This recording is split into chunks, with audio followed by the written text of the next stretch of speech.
Buenos días, ilustrísimos e ilustrísimas señoras académicos, señor director de ISBACOR, bienvenido. Vamos a dar comienzo a lo que es ya la quinta sesión del ciclo sobre envejecimiento y salud que comenzamos el año pasado. En este caso, esta mesa se celebra en colaboración con el Instituto Valenciano del Corazón. Saben que todos los años por estas fechas se celebra el Día Mundial del Corazón y hacemos esta jornada conjunta que hoy a la vez la hemos incluido en ese ciclo sobre envejecimiento. Y sin más le paso la palabra al doctor Antonio Salvador, académico correspondiente de nuestra institución y expresidente de ISBACOR, que va a moderar la sesión. Bueno, muchas gracias. Yo voy a ser muy breve porque lo que importa es las charlas de los compañeros que van a venir. Bueno, en primer lugar quiero agradecer de forma muy fehaciente el hecho de que la Real Academia de Medicina y Ciencias Afines tenga contacto con nosotros y ya estamos colaborando desde prácticamente 6 u 8 años. Una colaboración que para nosotros la verdad es que nos resulta importantísima porque digamos que nos pone en valor, que es un poco de las palabras que se dicen ahora, ¿no? Entonces, de cara a este ciclo de envejecimiento y salud, pensamos que quizá el tema de hoy, el tema de la fibrilación auricular, podría ser bastante interesante desde el punto de vista de que si nosotros nos situáramos en la edad de entre los 40 años en adelante, a partir de los 40 años, para que veáis un poquito el perfil de la frecuencia de esta arritmia, que es la arritmia más frecuente, la arritmia por excelencia. Hay que decir que desde los 40 años en adelante, todas las personas que tenemos una edad superior a 40 años vamos a tener una probabilidad de 1 sobre 4, es decir, del 25% de desarrollar una fibrilación auricular alguna vez en nuestra vida.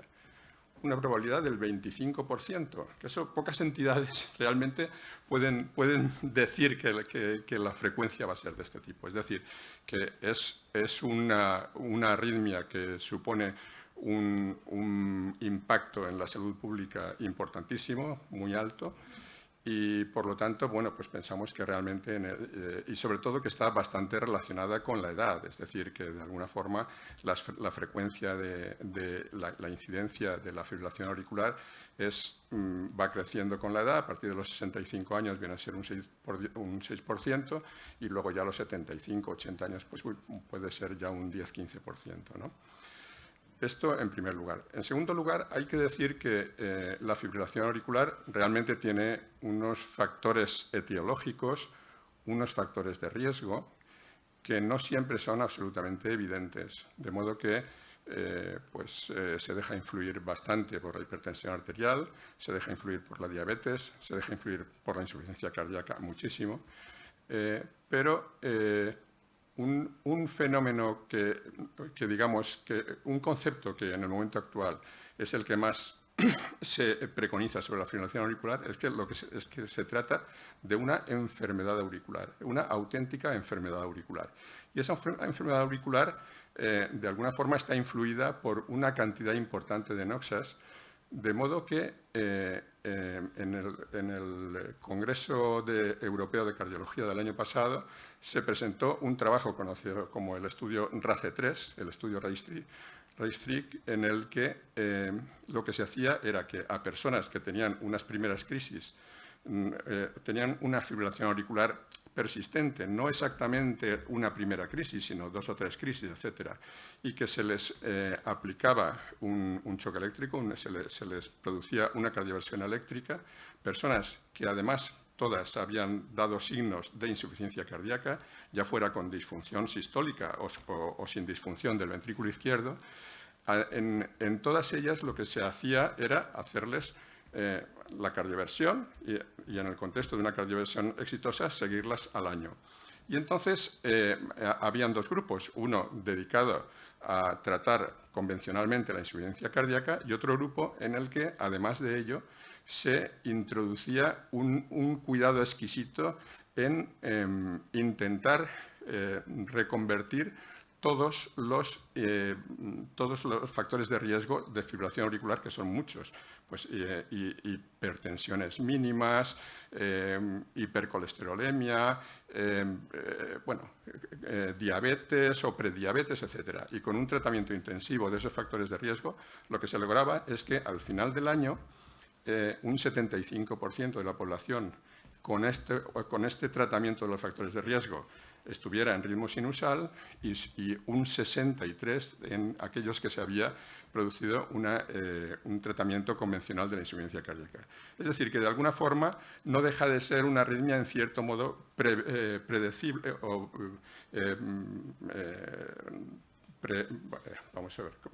prevenible, en cierto modo prevenible, en el sentido de que, de alguna forma, nuestros estilos de vida tienen que ver también de una forma importante con si se produce o no la fibrilación auricular. Entonces, dentro de la fibrilación auricular, el tratamiento va a estar basado en el manejo de la arritmia o la prevención de los episodios trombóticos, de las embolias producidas a partir del foco del estancamiento de sangre en las aurículas, en la fibrilación auricular, y la mesa redonda va a tratar de esos temas. En primer lugar, el doctor Javier Chorro tratará del diagnóstico y del tratamiento antiarrítmico. Yo me encargaré del tratamiento antitrombótico y una compañera del Hospital Dr. Peset, que tiene los datos, porque nosotros al fin y al cabo vamos a hablar de literatura, pero ella que tiene los datos nos va a hablar de la situación global de la fibrilación auricular en nuestra comunidad, en nuestro entorno.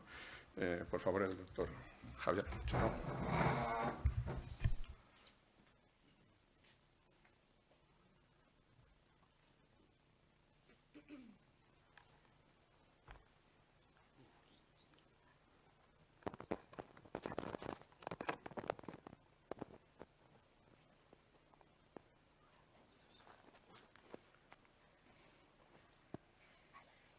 Muchas gracias.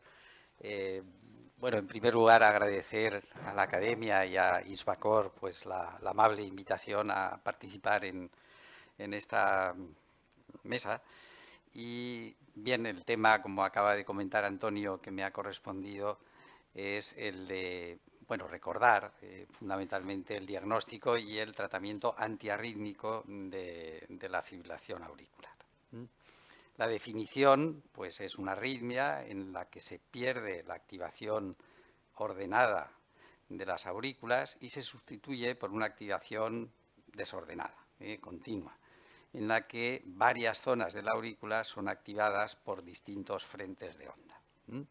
Y tiene varias consecuencias. Por una parte, se pierde la capacidad mecánica de la aurícula y, por otra parte, llegan al nodo AV muchos impulsos, más de los, digamos, deseables. De hecho, entre 350 a 450. La mayoría de ellos, como luego recordaremos, son bloqueados, pero la respuesta ventricular, a pesar de todo, a pesar de ese filtro del nodo AV, pues sí, es rápida, es de 130 por minuto, por lo tanto el paciente pues nota palpitaciones. Como se acaba de comentar y como después Daniela Dubois pues nos comentará con más detenimiento, pues es una prevalencia alta, 4,4% de la población general en el estudio OFRECE, que fue un estudio de hace pocos años que desarrolló la Sociedad Española de Cardiología. Y en sujetos mayores de 80 años, 17% en ese estudio. Y eso quiere decir que hay más de 1 millón de pacientes con fibrilación en la población y muchos de ellos no están diagnosticados. Y como se ha comentado, es la taquiarritmia sostenida más frecuente. ¿Y por qué aparece? Pues se ha comentado también, hay un sustrato, es decir, las aurículas tienen una serie de cambios, tanto anatómicos, estructurales como funcionales, hay unos factores que modulan esta serie de trastornos y hay unos iniciadores, algo que inicia la arritmia, que generalmente son extrasístoles. Y claro, podemos, vaya, esto no lo había puesto yo, pero está codificado. Son muchos los factores de los que podríamos hablar, a escala celular, a escala molecular, a escala de órgano y en cuanto a la regulación del organismo.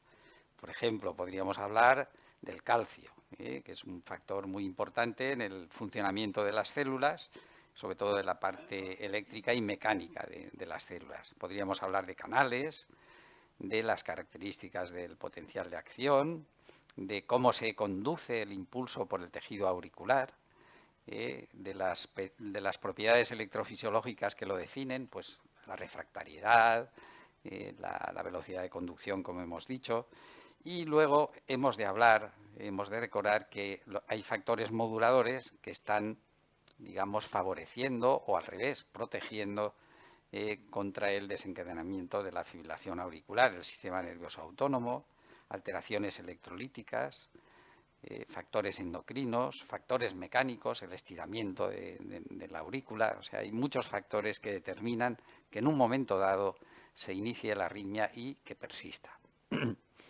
Por lo tanto, de tener un ritmo ordenado que se origina en el nodo sinusal y se transmite de manera organizada al resto de las aurículas y al nodo auriculoventricular, pues pasamos a una situación en la que no hay ondas P en el electrocardiograma porque no se activan las aurículas de manera ordenada y en su lugar aparece una actividad aparentemente caótica de las aurículas, muy rápida, en la cual no vamos a entrar en ello, pero podríamos decir que hay varias hipótesis en cuanto a el por qué se inicia y persiste la fibrilación auricular.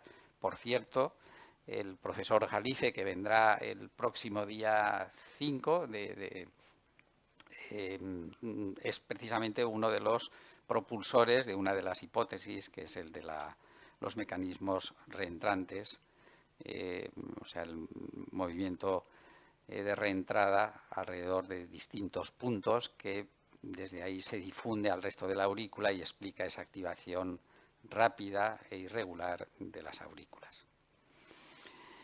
Por lo tanto, tenemos una activación muy rápida, un filtro, que es el lugar de paso normal de los impulsos hacia los ventrículos, y ese filtro hace que de esos 400 impulsos que habían en las aurículas, pues algunos se bloqueen. Y por suerte ese filtro actúa, pero aún así la frecuencia es rápida. Son 120, 130 en condiciones, digamos, habituales cuando aparece la fibrilación auricular. Por lo tanto, es una taquiarritmia que provoca la sensación de palpitaciones, de un pulso rápido e irregular, que determina, debido a ese acortamiento de los ciclos y a esa pérdida de la contracción auricular, pues alteraciones hemodinámicas, y esto favorece la insuficiencia cardíaca, la aparición de angina, de edema pulmonar, y, como luego hablará el doctor Antonio Salvador, las aurículas dejan de contraerse y se estanca, se remansa la sangre en las aurículas y entonces se forman trombos, especialmente en la orejuela, y eso puede dar lugar a embolismo periférico en cualquier zona del cuerpo humano con las consecuencias consiguientes. Y es muy fácil de diagnosticar. La fibrilación auricular es fácil, si se sospecha que existe la arritmia, se hace un electrocardiograma y se ve claramente pues, que hay ciclos irregulares, que no hay ondas P y que hay una activación irregular. El problema es que a veces no hay síntomas, entonces pasa desapercibida. Y ahí ya entramos pues, en un problema diagnóstico, sobre todo de las formas que llamamos paroxísticas, es decir, episodios que se inician y que dejan paso en un periodo más o menos abreviado de tiempo de nuevo al ritmo sinusal. Por lo tanto, tenemos alguien que tiene un episodio inicial, que lo podemos considerar paroxístico o no según cómo evolucione. Si persiste, entra dentro, si, como veremos luego, en un periodo de 7 días, sigue la arritmia, no cede, pues la calificamos de persistente, y si a pesar de intentar revertirla persiste todavía, pues entonces ya la llamamos permanente. Esta definición es un poco ambigua, pero sobre todo sirve para ver qué actitud terapéutica es la más aconsejable. Aquí lo tenemos resumido. Fibrilación diagnosticada por primera vez, puede ser un deportista joven que tenga la arritmia. Episodio paroxístico, generalmente menos de 2 días, cede espontáneamente. Digamos que entra dentro de esta definición si cede en los primeros 7 días. Si no cede, la llamamos persistente, y entonces ya tenemos que detenerla con distintos procedimientos que luego comentaremos. Si dura más de 1 año, pues persistente de larga duración, y permanente es cuando hemos intentado revertirla y no lo hemos conseguido. Ha vuelto a aparecer, no lo conseguimos, y entonces ya abandonamos esa actitud terapéutica. Digamos que enfocamos el tratamiento no para restablecer el ritmo sinusal, sino para evitar las otras consecuencias de la arritmia. Y el problema es que la arritmia se asocia claramente con un riesgo aumentado de accidente cerebrovascular, de insuficiencia cardíaca, de muerte y de muerte súbita de causa cardíaca, bien porque sea la causa claramente en el riesgo de accidente cerebrovascular, o bien porque coexista con otros problemas cardíacos, de los cuales también la fibrilación auricular es una manifestación. ¿Y cuáles son los objetivos terapéuticos?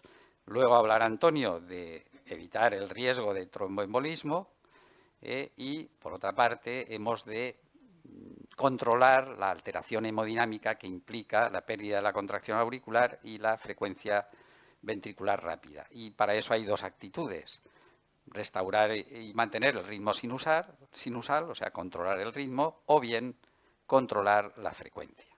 Son las 2 enfoques que podemos tener.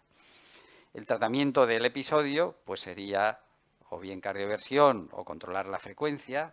Luego veremos según que tomamos una decisión o la otra. Y el crónico sería pues evitar que haya nuevos episodios si hemos conseguido el ritmo sinusal, o si sigue la fibrilación o hemos diferido la cardioversión, pues controlar la frecuencia. Y siempre considerar el riesgo antitrombótico y tratar al paciente si ese riesgo es elevado. Fármacos, pues bien, los más utilizados son la flecainida, la propafenona, que son fármacos antiarrítmicos tipo 1, el bernacalant y la amiodarona. Si decidimos efectuar una cardioversión eléctrica, pues el procedimiento es el choque transtorácico, que luego recordaremos brevemente.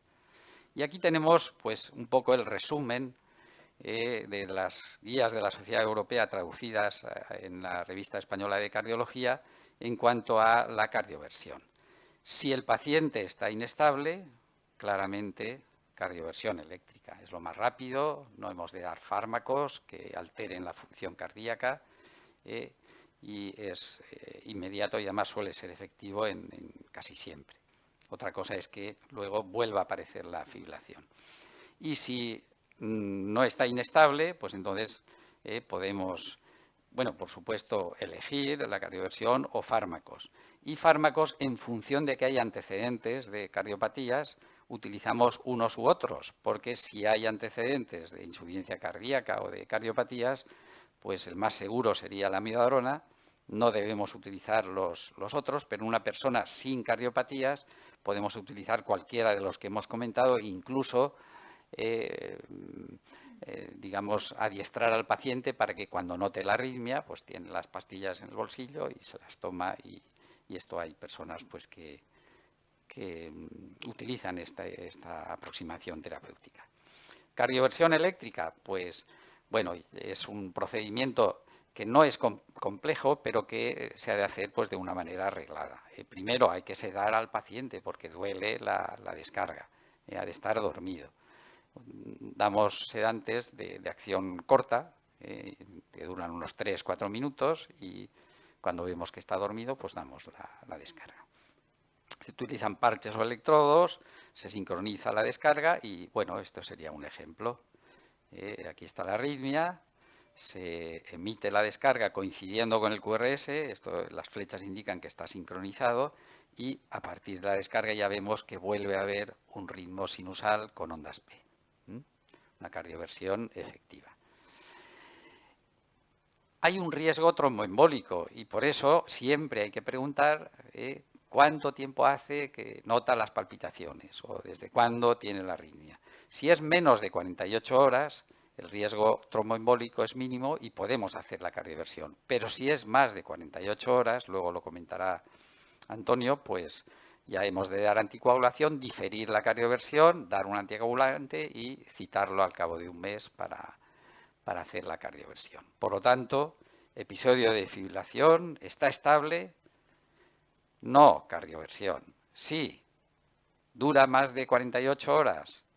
Si es así, hemos de controlar la frecuencia y anticoagular y al cabo de 4 semanas la cardioversión. Si es menos de 48 horas, cardioversión.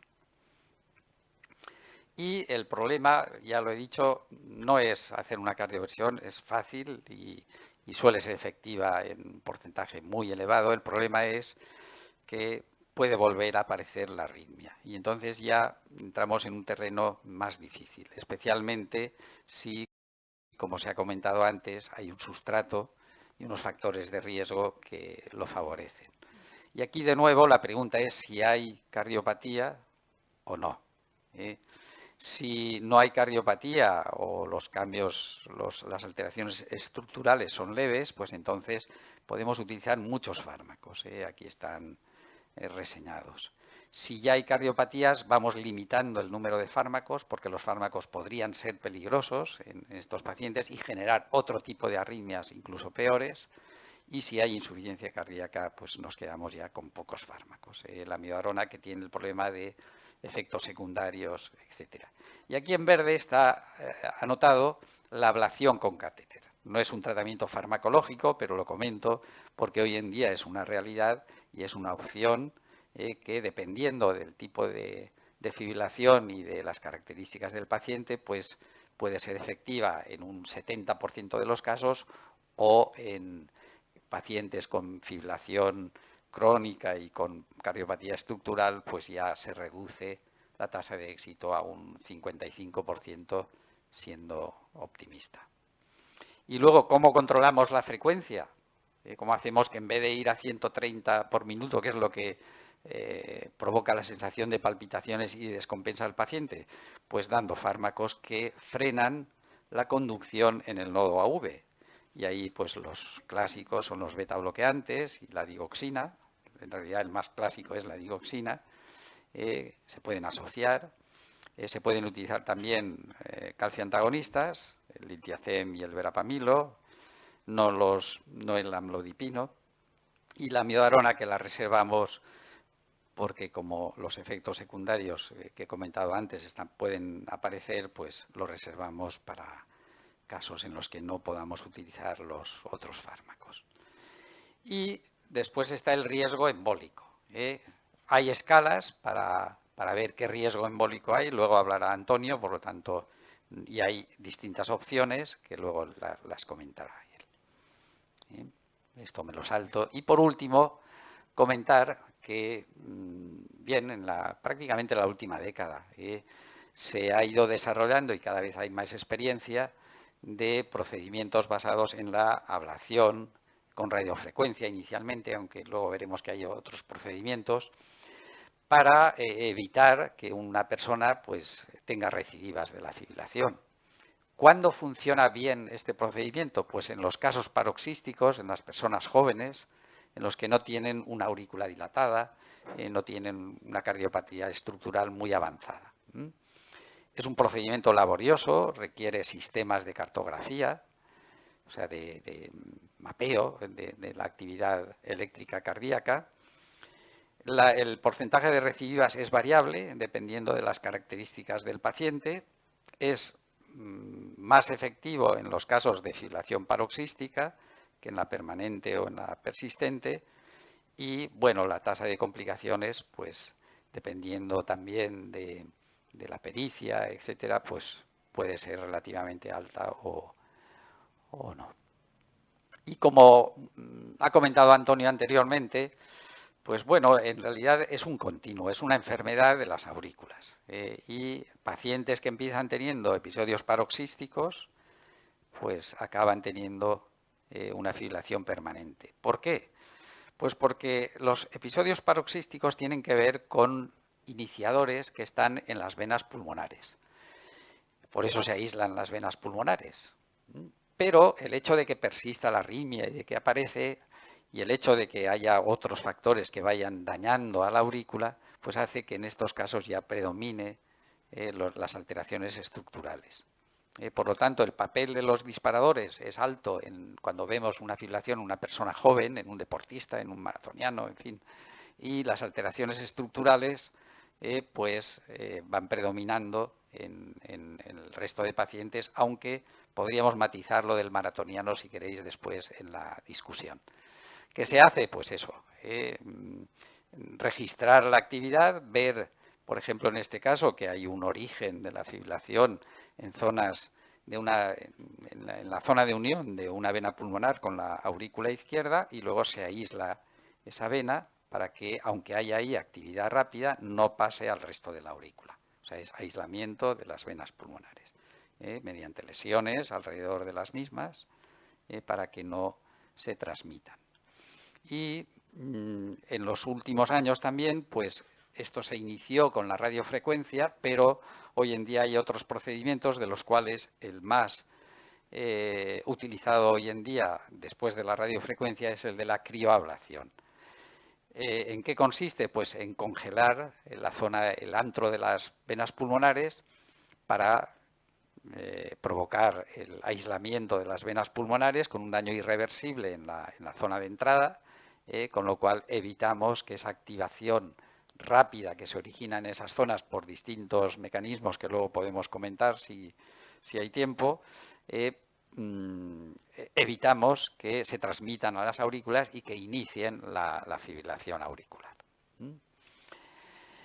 Por lo tanto, y ya para concluir, en el tratamiento, en el control de, aquí pondría fibrilación auricular, pues bueno, nos podemos dirigir a suprimir los disparadores, lo que decíamos de las venas pulmonares, y ahí influye pues el calcio, el receptor de la rianodina, y bueno, a veces son fenómenos de automatismos anormales, y como digo, la ablación pues va dirigida a aislar esos disparadores.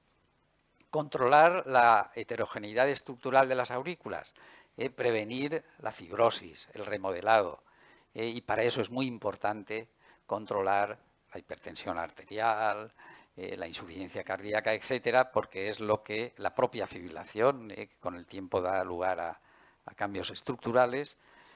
También podemos controlar la heterogeneidad electrofisiológica, pues utilizando fármacos, y podemos también controlar los factores moduladores, aquello que favorece que ¿por qué la fibrilación aparece ese día a tal hora en este paciente? Pues a lo mejor hay más activación del sistema parasimpático, del simpático, o el sistema renina-angiotensina-aldosterona pues ha actuado de una manera más constante, o hay más estiramiento en la aurícula, o hay isquemia, o hay cambios electrolíticos, o se han dado fármacos para otras cosas que pueden favorecer la aparición de la arritmia, y en esos frentes pues actuamos. Resumiendo, por lo tanto, el tratamiento de la fibrilación no se limita al tratamiento de la arritmia, sino que debe ir enfocado a tratar de evitar que haya un daño estructural y funcional progresivo de las aurículas, que es lo que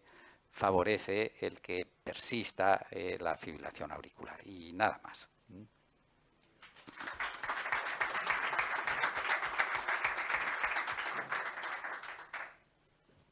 Muchas gracias, Javier.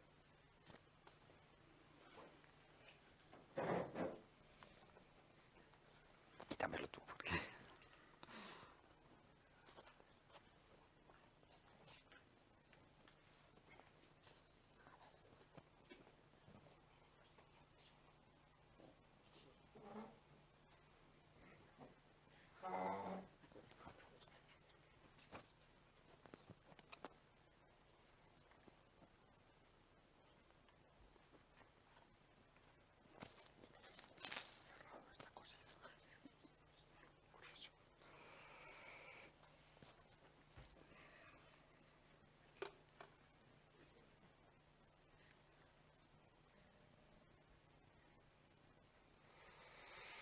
Bueno, bien, el segundo punto sería el tratamiento antitrombótico. ¿Por qué tenemos que dar un tratamiento antitrombótico? Pues porque realmente en el proceso de la fibrilación auricular, básicamente esa enfermedad auricular de la que estamos hablando supone una hipocontractilidad de la aurícula. La aurícula es un elemento activo que se contrae y aquí está.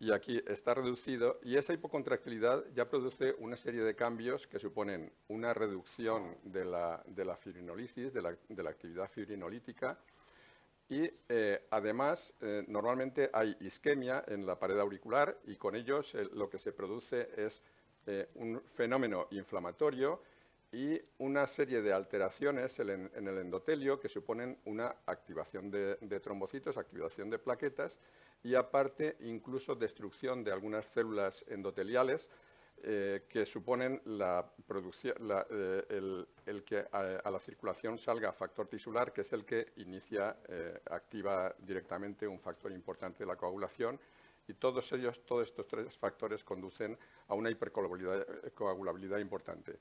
¿Cómo se ha ido produciendo esta enfermedad auricular? Pues en base a que hay unos factores etiológicos que van influyendo, en los que muy importantes es el envejecimiento y la hipertensión arterial. Realmente es un poco lo que vemos detrás de la mayoría de los pacientes, pero también importante es la obesidad, es la insuficiencia cardíaca, factor importantísimo, es la diabetes y es la patología coronaria, la enfermedad arterial coronaria.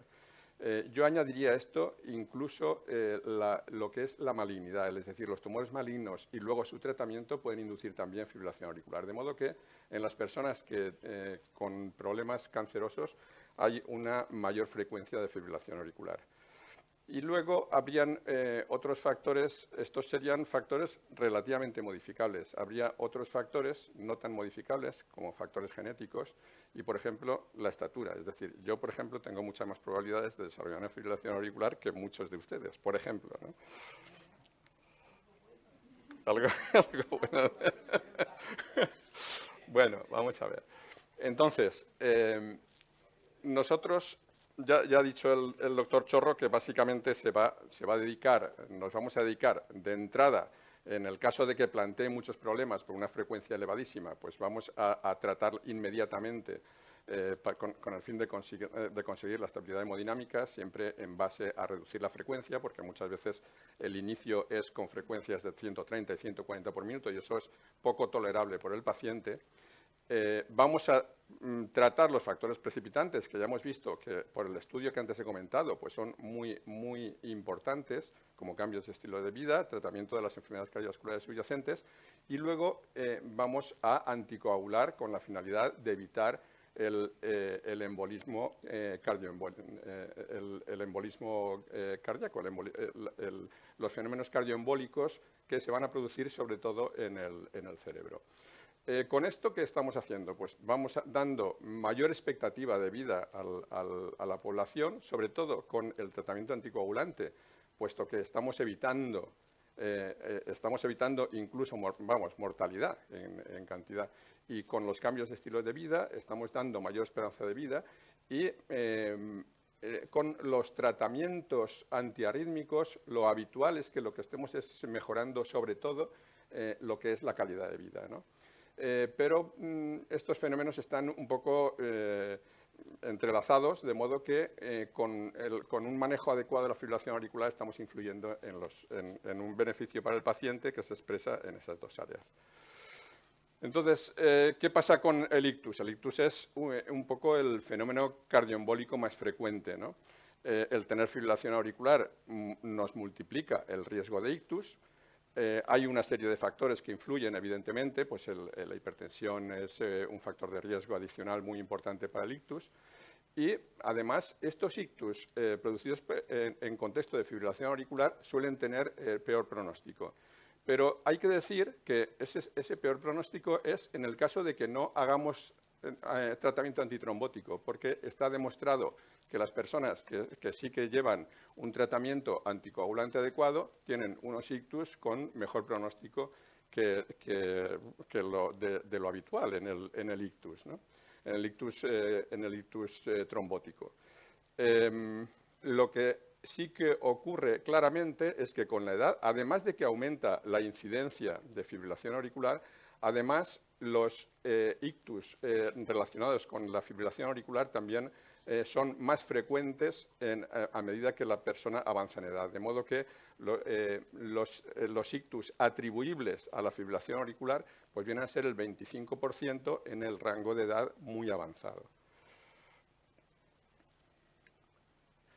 Y se sabe claramente que para reducir el riesgo de ictus lo que vamos a necesitar siempre es el tratamiento anticoagulante. Ahí pongo varfarina porque es el tratamiento anticoagulante que se utiliza sobre todo en el resto del mundo, en la mayoría de los países. Pero bueno, en España utilizamos el acenocumarol, que realmente tiene unas características muy similares, de modo que todo lo que hablemos relacionado con varfarina es aplicable perfectamente al tratamiento con acenocumarol, con Sintrom. De modo que lo que está demostrado es que, desde luego, cuando comparamos el acenocumarol o la varfarina con o no tratamiento o con tratamiento antiagregante, nosotros con la varfarina estamos reduciendo a la mitad los ictus que se pudieran producir. Eso con distintos ensayos que vienen de los últimos 30 años, que realmente aquí esto es una especie de fusión de ensayos y al final es una reducción de un 50 a 65%. Y lo que está demostrado en los registros es que realmente lo que más influye en la mortalidad en las personas con fibrilación auricular es el hecho de llevar un tratamiento anticoagulante. De modo que la mortalidad, en este caso es en un registro inglés, y la mortalidad a 2 años viene a ser como pues, un 40%, 35, 40% menos que si no se da tratamiento anticoagulante. Y es el único factor realmente que nos está reduciendo claramente la mortalidad. Entonces, un poco la charla la voy a orientar ya con el tratamiento antitrombótico, como primero hablando de los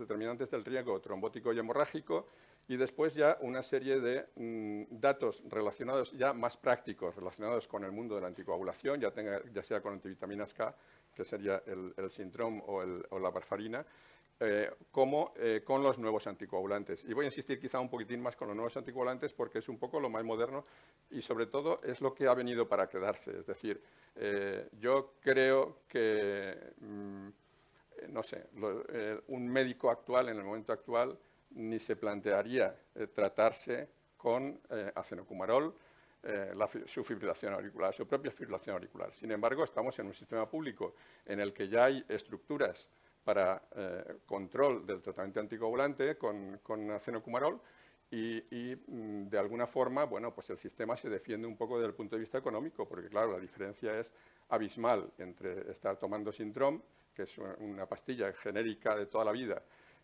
a estar tomando un nuevo anticoagulante que se multiplica por 20 o por 30 el precio, ¿no? Entonces, vamos a pasar un poco por estas áreas. Los factores de riesgo son el criterio Chasbás que antes ha comentado el doctor Chorro, que es básicamente insuficiencia cardíaca congestiva o disfunción ventricular, es decir, todo paciente con fibrilación auricular necesita un ecocardiograma para saber cuál es su función cardíaca, su función ventricular, por lo tanto, insuficiencia cardíaca o disfunción ventricular. La hipertensión, una edad mayor de 75 años puntúa el doble, la edad entre 65 y 74 años puntuaría solo un punto, la diabetes, o bien ya sea diabetes o el hecho de que tengamos unas cifras adecuadas de glucemia, pero que esté con tratamiento hipoglucemiante o con insulina. El ictus previo, ya sea isquémico como accidente isquémico transitorio o como accidente cerebrovascular, que también puntúa el doble, es decir, el paciente que ya ha padecido un ictus, hay que asumir que puede estar relacionado con la fibrilación auricular, puesto que el paciente puede haber no sido consciente y tener unas crisis previas a las que nosotros podamos detectar. Y después la enfermedad vascular, que sería la V de Basque, y la enfermedad vascular. Finalmente, al final, es una puntuación de 9, es lo que hablamos de CHAS-Basque o CHAS-Basque, básicamente. El último factor de riesgo es precisamente el sexo femenino. Ahora veremos un poco hasta qué punto tiene importancia el sexo femenino como factor de riesgo. Yo creo que... Yo no sé, es que esto es un rollo. Estoy más por utilizar una cosa roja.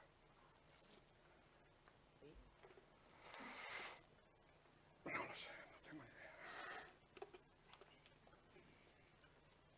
A ver, quizá apretando aquí, se va. Ahí se ha ido, vale. Entonces, veis que la SC es sexual condition, es la condición femenina. Los demás evidentemente son siglas en inglés, pero bueno, aquí es A de age, la hipertensión, la insuficiencia, todo esto es lo mismo, y V de vascular y la edad, otra vez la otra A, que es la de inferior. Bueno, al final 9 puntos. Es algo que un poco los clínicos siempre lo tenemos en mente y por lo tanto automáticamente hacemos esa valoración. Entonces la tendencia es a tratar de evitar al máximo el embolismo cardioembólico. ¿Cómo evitamos al máximo eso? ¿Cómo lo conseguimos eso? Pues tratando de anticoagular ya cuando estamos en muy pocos factores de riesgo. Concretamente, la idea es no permitirnos el lujo de tener un riesgo inferior, de tener un riesgo superior a 1% año de embolias. Un riesgo superior a 1% año. Por lo tanto, nosotros vamos a tratar con tratamiento anticoagulante prácticamente a este nivel. Y fijaros que realmente lo que sí que prevenimos es el ictus, por cuanto que el ictus es la barra amarilla, lo demás es ictus más embolia sistémica, lo de arriba es accidente isquémico transitorio y esto es el embolismo pulmonar. Es decir, que la mayoría, lo que estamos realmente previniendo, sobre todo, es el ictus. Y es evidente que esto aumenta claramente a medida que aumentamos los puntos de CHAS-Basque. De modo que el tener 9 puntos nos pone ya en un 15% al año. Es decir, en 5 años es como imposible no haber tenido una embolia cerebral. Entonces, ¿por qué ese intento de tratar a las personas con muy poco factor de riesgo? Pues porque realmente lo que se ha visto, aquí lo vemos en esta gráfica de un estudio reciente, en el que lo que se ve es que si no tenemos ningún factor de riesgo, la cantidad de eventos, que es tanto por 100 pacientes año, en el que no tratemos prácticamente es lo mismo, incluso menos que si tratamos con aspirina, que sería la otra alternativa que se ha dado en tiempos para tratar a estos pacientes, y que si tratamos con anticoagulación.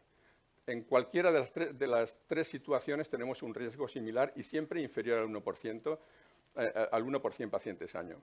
Y en cambio, en el caso de que tratemos con anticoagulación, lo que nos encontramos es con un riesgo claramente mayor de eventos de tipo de sangrado, de eventos en cuanto a sangrado, o sea, de eventos hemorrágicos.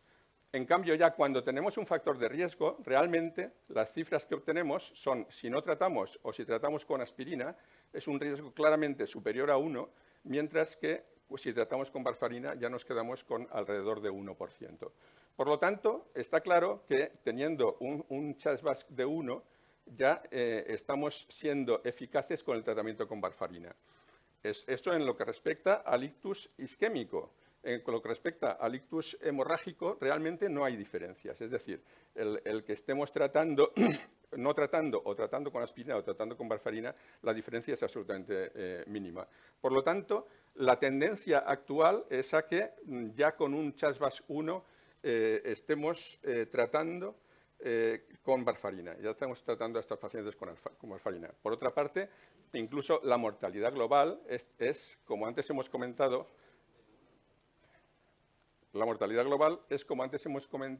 esto ya no va tampoco, sí, es como hemos comentado, inferior en el tratamiento con varfarina en estos pacientes con un solo factor de riesgo. En el tratamiento con varfarina ya es claramente inferior la mortalidad total.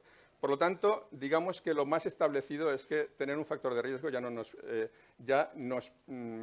hace ver que tenemos la obligación de tratar con tratamiento anticoagulante. Y eso, además, con este un solo factor de riesgo, todos los estudios van en la misma dirección.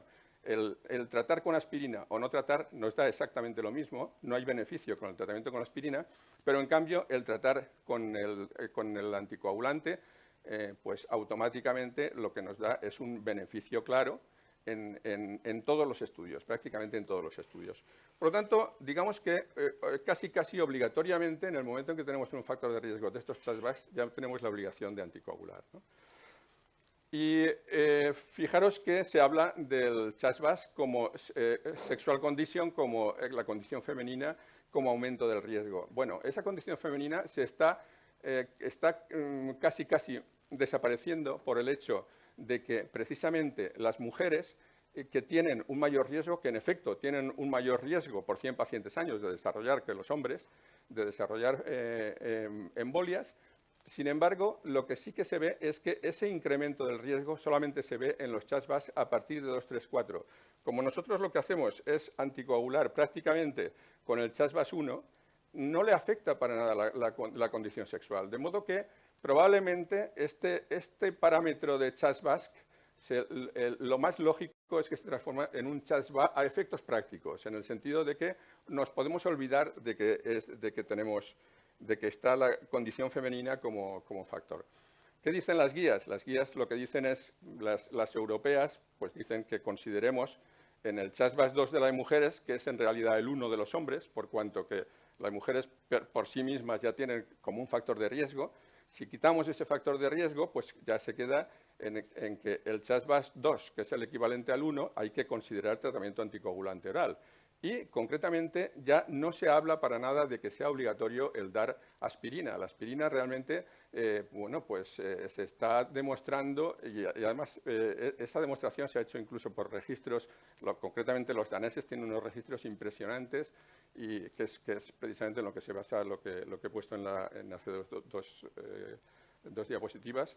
Tiene unos grandes registros y se ha visto claramente que la aspirina no aporta beneficio en absoluto. Lo que aporta el beneficio es el tratamiento anticoagulante. Y los americanos todavía están, en ese CHAS-VAS 1, todavía están hablando de elegir o aspirina o tratamiento anticoagulante o no terapéutica.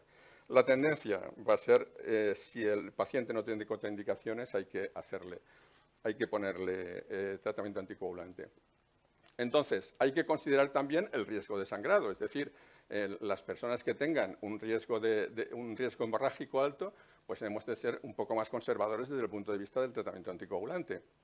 Entonces, para eso existe un poco las siglas HAS-BLED, que sería hipertensión, función renal o hepática alterada, que es un punto para cada una de ellas, accidente cerebrovascular previo, el tener antecedentes de sangrado, antecedentes de hemorragia previas, el tener un tratamiento anticoagulante, pero que los controles son complicados, que realmente no se controla adecuadamente, es otro de los factores, la edad avanzada, pero considerando avanzada simplemente más de 65 años, y el que se consuma alcohol o fármacos.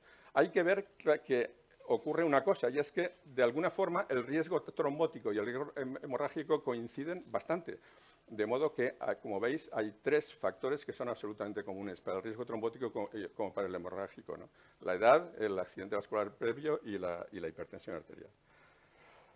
Y es que, claro, el sangrado, las hemorragias nos interesan bastante porque la hemorragia induce un riesgo añadido bastante importante. De modo que el tener un Hasbled superior a 3, vemos que la supervivencia de los pacientes es menor. ¿Por qué? Porque muchas veces por el propio riesgo hemorrágico, pero muchas otras veces por el hecho de que precisamente al tener ese riesgo hemorrágico, lo que hacemos es bajar la guardia desde el punto de vista antitrombótico y, por lo tanto, al final la complicación puede ser trombótica en estas personas. De modo que, al final, la mortalidad es claramente mayor a medida que aumenta el riesgo hemorrágico. ¿Qué es lo que dicen las guías? Pues que es obligatorio emplear la escala Chas-Bach. Es decir, saber seguro, todo paciente que esté con fibrilación auricular, alguien de alguna forma tiene que haber visto que tiene un factor de riesgo como para dedicarle el tratamiento anticoagulante. Y lo de la utilización de las escalas de riesgo hemorrágico para ver si hay factores que se puedan modificar, pues con los que se pueda tratar y de alguna forma intentar evitar ese riesgo hemorrágico, pues bueno, tiene una clase de recomendación como también alta, 2A, pero no exactamente la mayor de todas, ¿no? ¿Cuándo debe iniciarse la anticoagulación? Bueno, pues inicialmente, prácticamente desde el momento en que veamos la fibrilación auricular es obligatorio, es de alguna forma obligatorio.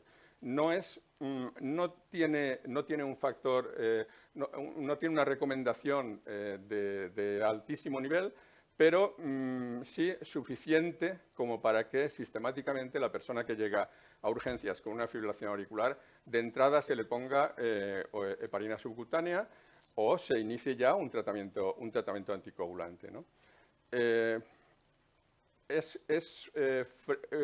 Una de las cuestiones que se pueden hacer, sobre todo en centros que sí que disponen de una unidad suficiente para hacer esto, es que en las personas que al menos que llevan ya 48 horas, porque la verdad es que en esas personas que tienen menos de 48 horas de fibrilación auricular se les puede poner al tratamiento anticoagulante y sencillamente después dejarlo solamente durante una temporada, dejarlo aproximadamente un mes y se acabó. Y olvidarnos en el caso de que no tenga alto riesgo trombótico, ¿no?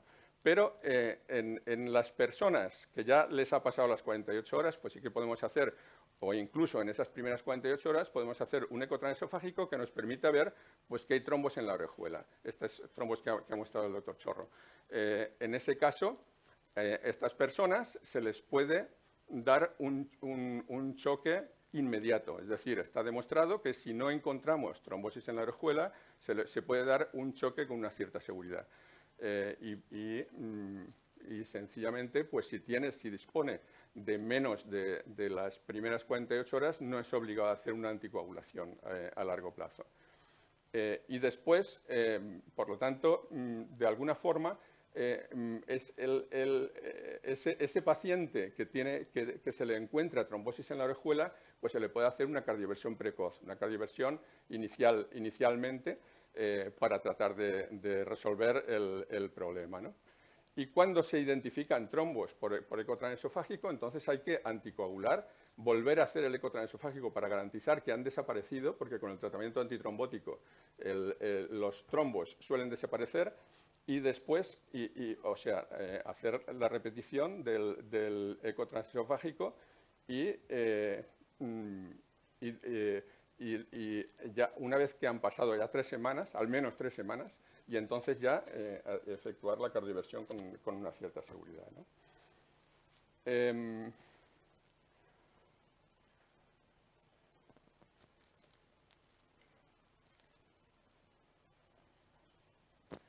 Después, una vez que ya ha pasado un mes, al menos un mes de anticoagulación, aunque lo más habitual es que lo dejemos un poco como tratamiento a largo plazo, porque el gran problema de la fibrilación auricular es que no tenemos tampoco la seguridad de que realmente no volvamos a tener crisis. Las crisis no siempre las aprecia el paciente. Por lo tanto, la tendencia que siempre va a ser a hacer una anticoagulación a largo plazo, excepto en el caso de que no vuelva la fibrilación auricular y además estemos con un Charge cero, es decir, en pacientes que no tengan absolutamente ningún riesgo trombótico. ¿Y qué utilizaremos? Bueno, pues hasta ahora lo que se está utilizando es el acenocumarol, el Sintrom, ¿no? Que tiene, bueno, pues comienza tardíamente, es decir, desde el momento en que se da, es a los 2 o 3 días cuando ya esté teniendo un efecto.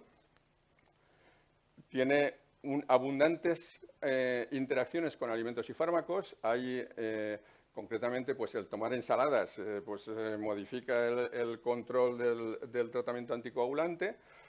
Los fármacos, muchos de ellos tienen interacción con el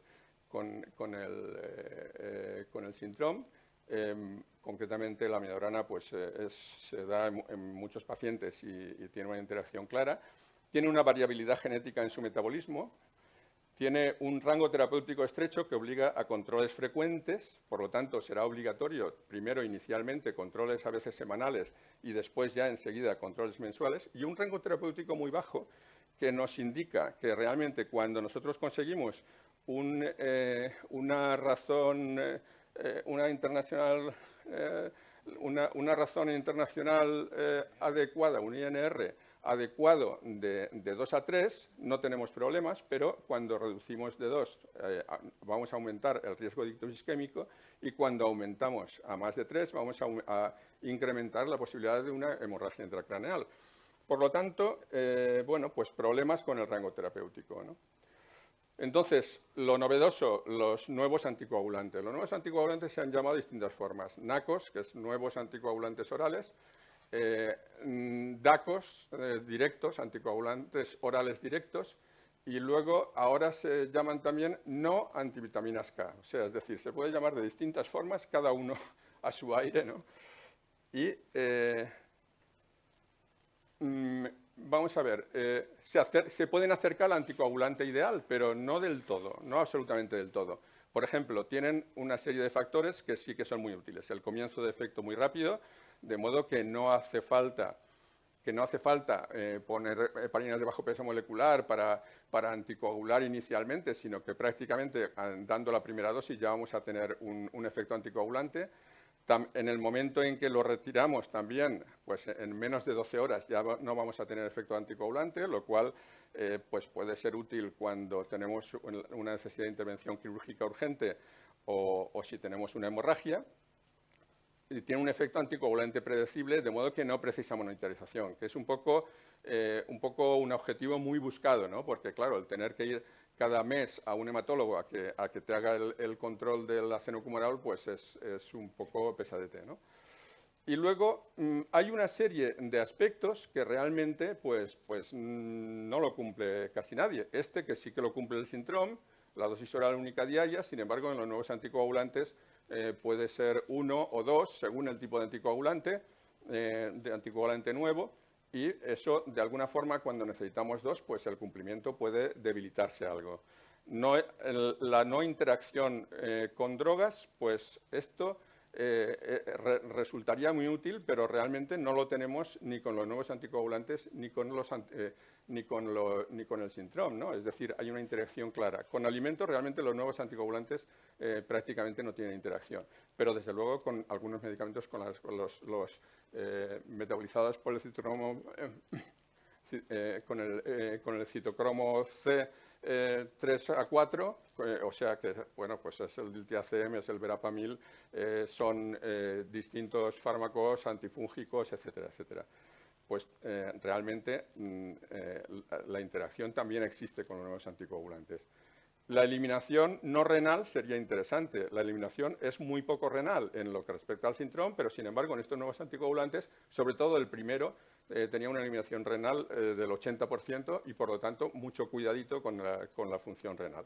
Y luego, lo más importante, un aspecto muy importante es el hecho de que tengamos un antídoto, precisamente para cuando se necesite una intervención quirúrgica muy urgente, saber que podemos antagonizar el fármaco bruscamente. En este momento se está encontrando, para uno de ellos se está encontrando el antídoto adecuado, que es para el dabigatran, que es el idarucizumab, y que es un anticuerpo monoclonal humanizado, Y luego para otros fármacos, como son los antagonistas del factor 10 activado, que son el resto de los anticoagulantes directos, pues está empezando con el Annexanet, con un producto que todavía está en estudios y que todavía no está garantizado. Por lo tanto, el antídoto no lo vamos a tener, pero sin embargo las unidades de hematología sí que disponen de mecanismos para, primero, se puede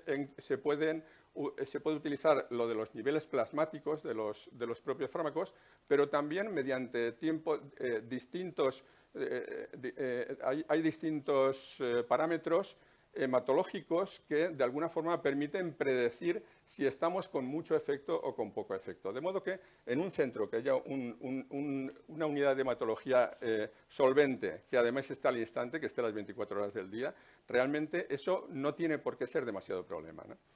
Bien, los fármacos son estos, actúan solamente sobre un elemento del árbol de la coagulación, o sea, del esquema de la coagulación. Concretamente, el primero fue el dabigatran, que actúa sobre el factor 2 activado, y después los restantes, rivaroxaban, apixaban, edoxaban, sobre el factor 10 activado. De edoxaban, realmente es el último que ha venido. De todos ellos veremos que tenemos datos de eficacia mediante estudios muy controlados, pero sin embargo en estudios en tiempo real, realmente con este último, con el edoxaban, no lo tenemos todavía, ¿no?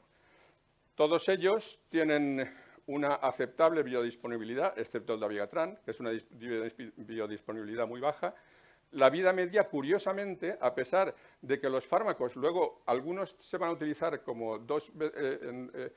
en dosis de 2 al día y otros en 1 al día. Sin embargo, curiosamente, lo que es la vida media, quitando el dabigatran, que es un poco más larga, en los demás es muy similar, 5 a 13 horas, 9 a 14 horas, 10 a 14 horas. Todos se influyen mucho por la insuficiencia renal. Y sin embargo, ya digo, teniendo unas vidas medias similares, sin embargo, pues este se da en 2 dosis, este se da en 1 dosis, en 2 dosis y en 1 dosis. Es decir, que se pueden dar 1 o 2 pastillas diarias. Y desde luego, lo que es muy importante es que hay que controlar muy bien la función renal, porque la eliminación es renal, la excreción es renal por parte del dabigatran, y en los restantes, pues bueno, el 33% renal también por parte del rivaroxaban, el apixaban el 27%, y el edoxaban el 50%. Es decir, que tiene una eliminación renal suficientemente importante como para estar cuidadoso con esa función renal. Esa función renal y luego el peso del individuo de alguna forma condiciona el que esté previsto una reducción de dosis en determinadas personas que tengan o edad muy avanzada o una insuficiencia renal. Bueno, todos los estudios de eficacia, todos han demostrado lo mismo. Y luego veremos que en el mundo real eso se ha demostrado también, ¿no? Y es que todos ellos se demuestra que la mortalidad disminuye en todos ellos, mortalidad total, y disminuye también sistemáticamente lo que es el riesgo de ictus hemorrágico y el riesgo de hemorragia intracraneal como tal. Es lo más importante que producen los nuevos fármacos. Pero además la reducción de mortalidad, que se ha visto también en el mundo real. Curiosamente, al comparar con varfarina, al comparar con el anticoagulante habitual, lo que es el stroke, lo que es el ictus embólico, no se modifica prácticamente nada. Es decir, que realmente es para los aspectos relacionados con las hemorragias y con la mortalidad total en lo que tenemos una ventaja bien clara. Y luego hay una desventaja también clara, y es que la tendencia a la hemorragia digestiva. Hay más hemorragia digestiva habitualmente en estos grupos de fármacos. Y entonces, el año pasado ya salió este estudio en el que era una especie de metaanálisis de estudio sistemático recogiendo todos los registros que hay sobre dabigatran, rivaroxaban, apixaban, y viéndose claramente que en lo que respecta a las hemorragias, a las hemorragias gastrointestinales, que es el mayor problema, en lo que respecta a hemorragias gastrointestinales, en efecto, había más hemorragia gastrointestinal con el dabigatran que con la varfarina, lo había también con el rivaroxaban, pero había menos hemorragia digestiva con el apixaban. Es decir, que ahí sí que se establece una pequeña diferencia, y es que de alguna forma en personas con un riesgo hemorrágico alto vamos a poder jugar un poquito a distinguir unos de otros, ¿no? Y eso afecta también a todas las hemorragias mayores, a todas las hemorragias graves, en los que el dabigatran sí que es favorable, el rivaroxaban no lo es en absoluto, y el apixaban es el más favorable de todos. Ya digo, estamos en los tres primeros que tienen datos de mundo real, pero creo que es muy importante. Además, en lo que respecta al ictus, pues el ictus es igual en todos ellos. En lo que respecta a la mortalidad, todos ellos, tal como ocurría, este es un registro, esto es un estudio basado exclusivamente en pacientes con CHAS-VAS1, con CHAS-VA1 en este caso, ¿no? Olvidándonos de la condición sexual. Y entonces la mortalidad sí que se reduce con todos ellos, y en lo que respecta a las hemorragias de cualquier tipo, a cualquier tipo de sangrado, lo que vemos es que realmente también es el apixaban el que reduce más las hemorragias. Es decir, todas son, concretamente el dabigatran no es favorable en absoluto, pero el resto sí, pero el apixaban un poco mayor. Es decir, que tenemos la capacidad de poder un poquito elegir, ¿no? Pero, ¿cuál es el mejor? Pues bien, no lo sabemos muy bien, excepto en cuando tengamos esta característica de la tendencia hemorrágica por parte de las personas, ¿no? ¿Son mejores si el INR está bien controlado con antivitaminina K? No, probablemente no. Es decir, el gran problema de las antivitaminas K es que normalmente se controla el rango terapéutico. El tiempo en rango terapéutico viene a ser no superior al 60% con buenas unidades de anticoagulación. En Suecia es el 70%. Es decir, de alguna forma eso es mejorable, pero la realidad es que no llega a superar el 60%. Y todos los estudios lo que sí que dicen es que hay una correlación entre si tenemos un buen control, mucho tiempo en rango terapéutico a las personas con antivitaminas K, en esas personas los nuevos anticoagulantes no van a suponer apenas beneficio. Por lo tanto, de alguna forma, si en nuestro mundo real, pues prácticamente estamos en una situación en la que en la mayoría de las ocasiones el nuevo anticoagulante va a ser más eficaz. ¿Se siente seguro el clínico no siendo capaz de monitorizar el nivel de anticoagulación? El clínico y las unidades, ya sea de hematología o las unidades de cardiología, cualquiera puede servir, pero realmente una revisión, al menos cada 6 meses, de los pacientes es absolutamente obligada. ¿Por qué? Porque pueden haber cambiado su situación, puede haber cambiado su función renal, puede haber cambiado la cantidad de medicamentos que lleve. Es decir, hay una serie de factores que de alguna forma nos están indicando que sí que tenemos que estar encima del individuo. La persona no puede permitirse el lujo de darle esto y ya veremos, ¿no? Es más, incluso en esos controles debe haber buscar mecanismos para garantizar el cumplimiento, porque el gran problema de tomar una droga cada 12 horas o cada 24 horas es que si te olvidas una dosis ya estás incurriendo en un peligro, ¿no?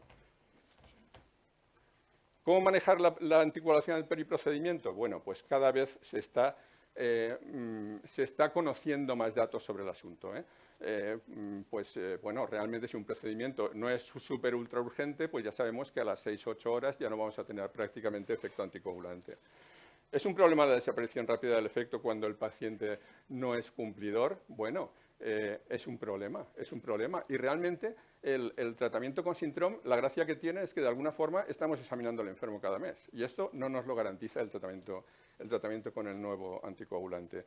La relación coste-efectividad, pues en nuestro país el coste es menor en tratamiento con Sintrom. ¿Por qué? Porque ya hay unidades de Sintrom establecidas que están haciendo su labor, no solamente para la fibrilación auricular no valvular, sino también para otras situaciones, ¿no? Entonces, finalmente, ¿qué es lo que nos dicen las guías? Pues que realmente es preferible el tratamiento con un nuevo anticoagulante que con la antivitamina K, con un nivel muy alto de evidencia. y que desde luego si el paciente está llevando una antivitamina K es muy importante que el control se haga muy estrictamente, ¿no? Y a los pacientes que ya reciben antivitaminas K, pues realmente que se quieran o no cambiar a un nuevo anticoagulante, pues es perfectamente factible, un poco si es según su preferencia o según también la situación de nuestro sistema público, ¿no? Por lo tanto, hay una recomendación clarísima de que hay que tratar con nuevos anticoagulantes y especialmente, o sea, por las ventajas que tiene, pero desde luego especialmente en las personas que ya han tenido un ictus previo. Ya sea un ictus hemorrágico o un ictus trombótico, son personas con más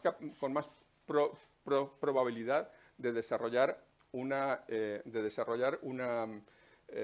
hemorragia intracraneal y, por lo tanto, en estas personas, teniendo en cuenta que la gran ventaja de los anticoagulantes nuevos es precisamente que reducen la probabilidad de hemorragia intracraneal, pues en estos pacientes es absolutamente obligado darlos, ¿no? Luego, en estos momentos, ya en los últimos 1 o 2 años, se están haciendo bastantes ensayos pues para ver un poco hasta qué punto pues conviene cambiar hábitos pues en lo que respecta a personas que se les va a hacer sometidas a cardioversión, etcétera. Por ejemplo, en este estudio hecho con apixaban, pues bueno, pues en un seguimiento a 90 o a 30 días, según el tipo de cardioversión que se les haga, pues se observa que realmente en las personas que durante el mes siguiente a la cardioversión y concretamente hasta 90 días, hasta 3 meses, en las personas que son sometidas a tratamiento anticoagulante con el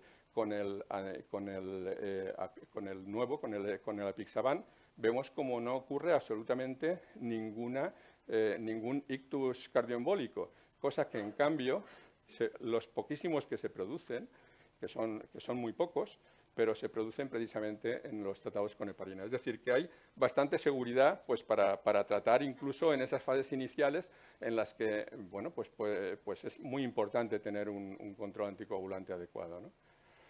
Y eso a efectos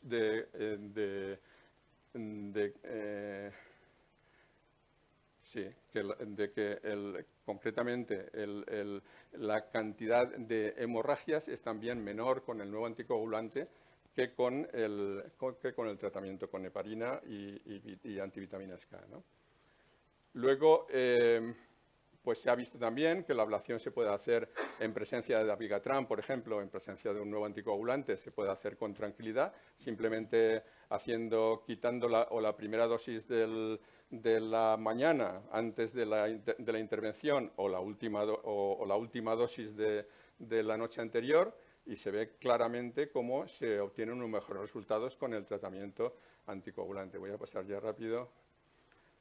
Entonces, existen muchas pruebas en el mundo real confirmando resultados de los ensayos de eficacia.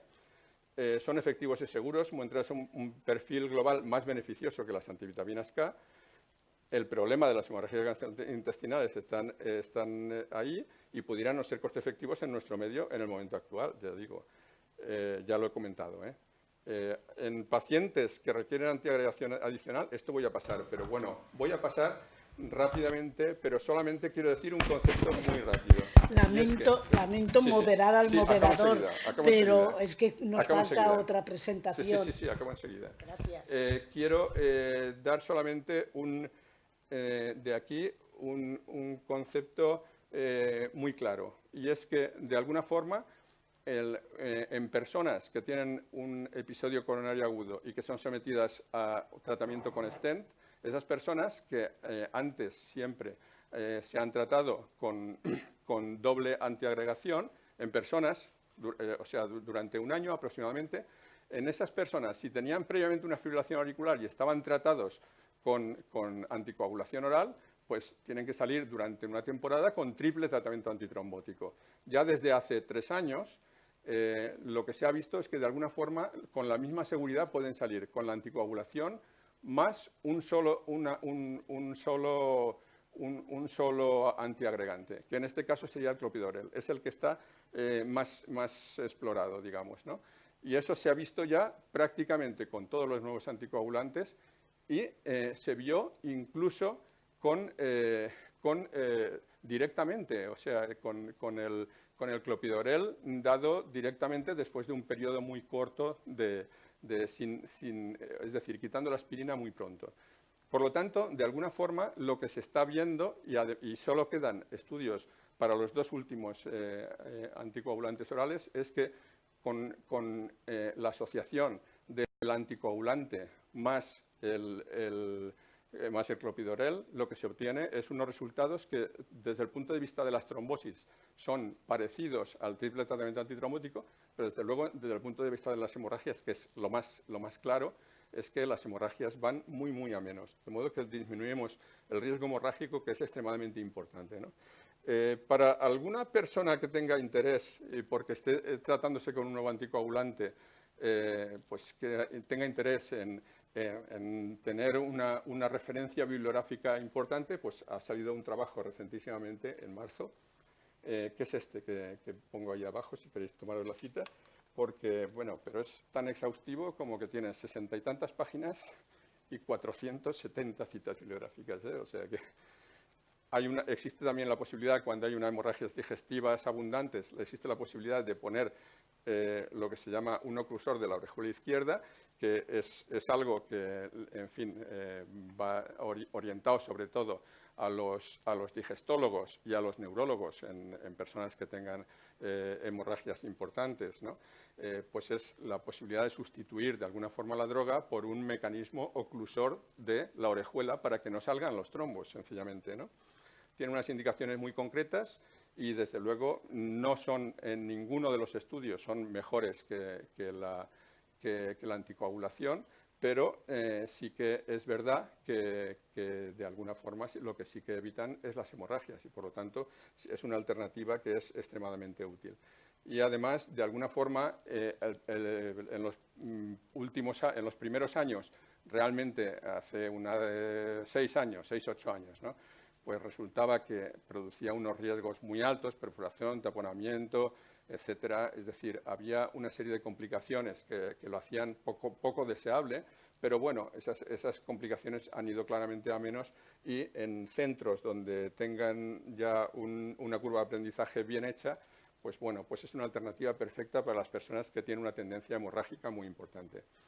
Y bueno, pues ya la conclusión yo creo que me la voy a ahorrar, pero viene a ser un poco decir que cuando tenemos ningún factor de riesgo, no hace falta ni tratar ni con aspirina vamos, no hace falta tratar absolutamente con nada. Cuando tenemos un solo factor de riesgo, hay que considerar la anticoagulación, y cuando tenemos más de 2 factores de riesgo, excepto en personas con prótesis valvulares mecánicas o personas con estenosis mitral severa, porque no están representadas en los ensayos, en los que todavía es obligatorio utilizar las antivitaminas K. En el resto, pues es obligatorio ir directamente a un nuevo anticoagulante. Eso es todo, ¿eh? Lo siento, me he pasado, lo siento.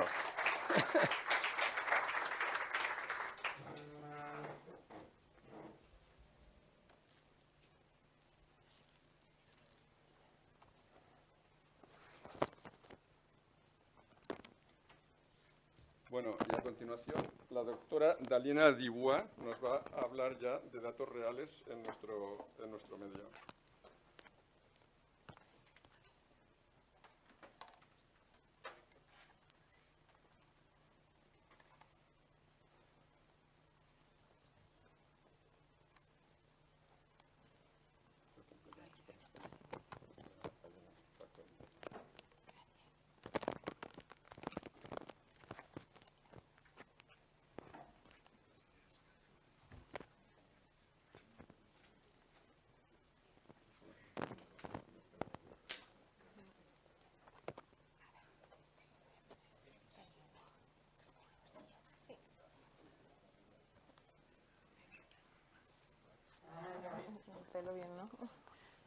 ya está, si me lo he recogido para poder ponerlo.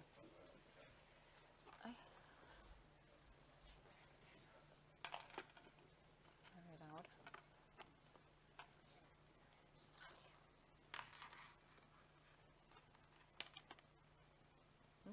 Justo antes sí que iba.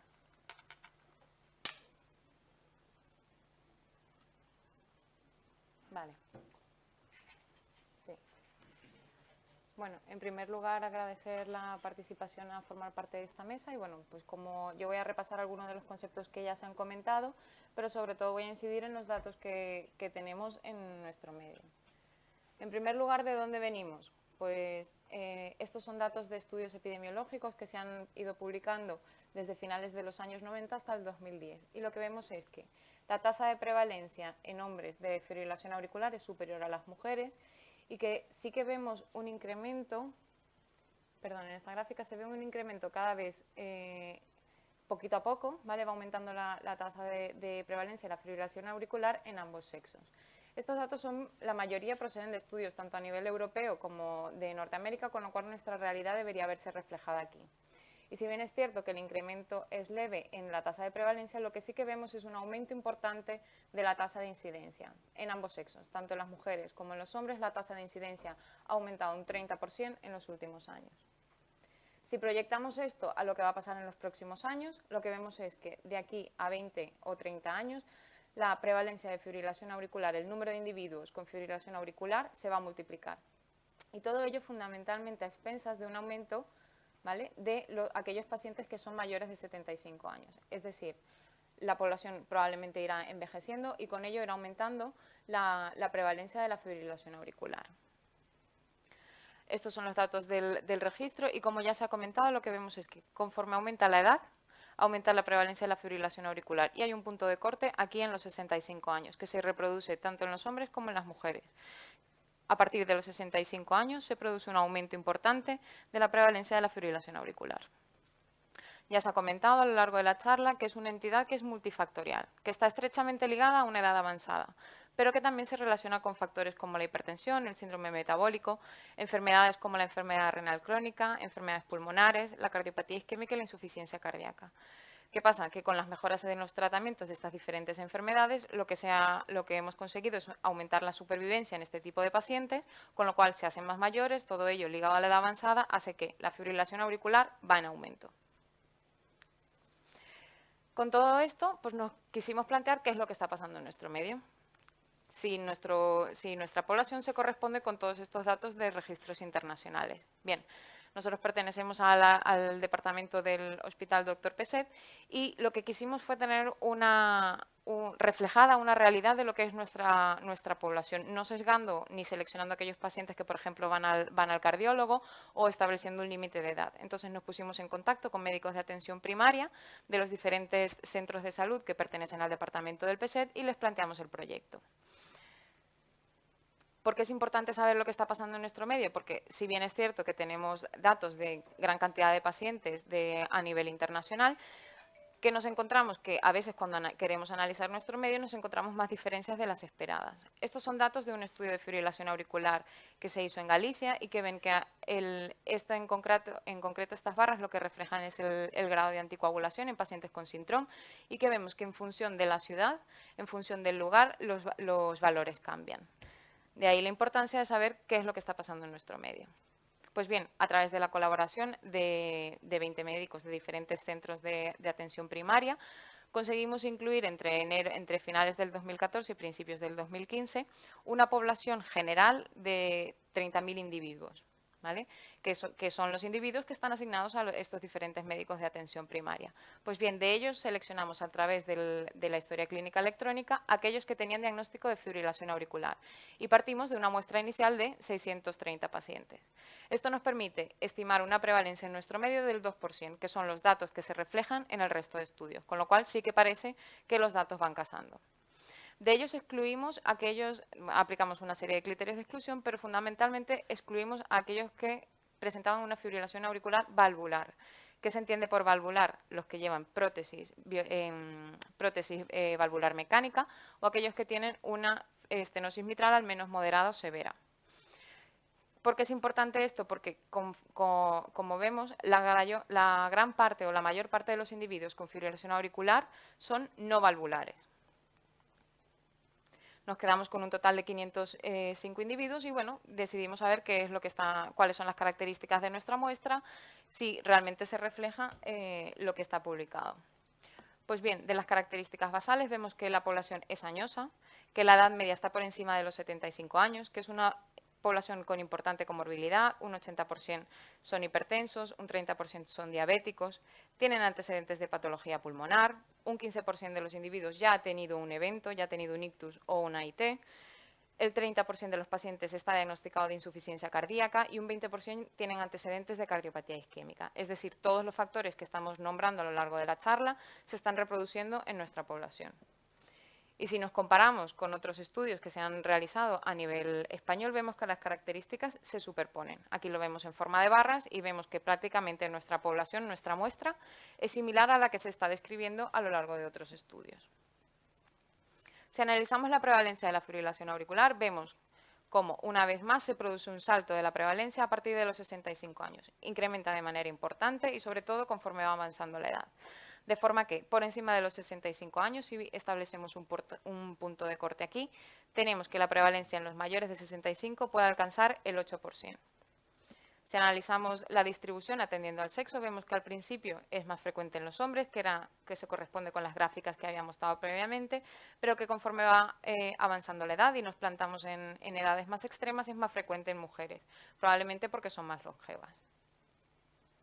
Esta es la distribución de la pirámide poblacional de nuestro medio, que vemos que a día de hoy la mayoría de los individuos están en rango de edad intermedia y que los mayores de 65 años hoy en día suponen un 20% de nuestra población, pero que se espera que con el paso del tiempo vaya cambiando la pirámide poblacional, cada vez la población esté más envejecida y que este grupo de 65 años, que son en los que vemos que hay más riesgo de fibrilación auricular, pase al doble prácticamente.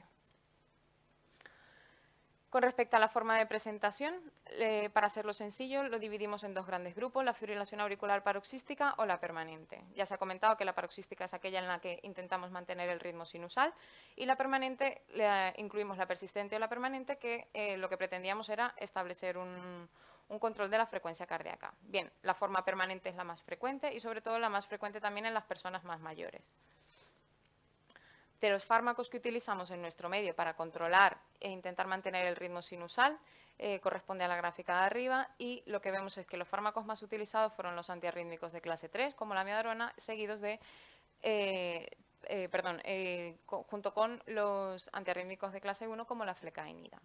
Por otro lado, cuando intentábamos controlar la frecuencia, asumiendo que el ritmo de base era la fibrilación auricular, ganaban los beta bloqueantes, seguidos de los canceroantagonistas o la combinación entre los diferentes fármacos.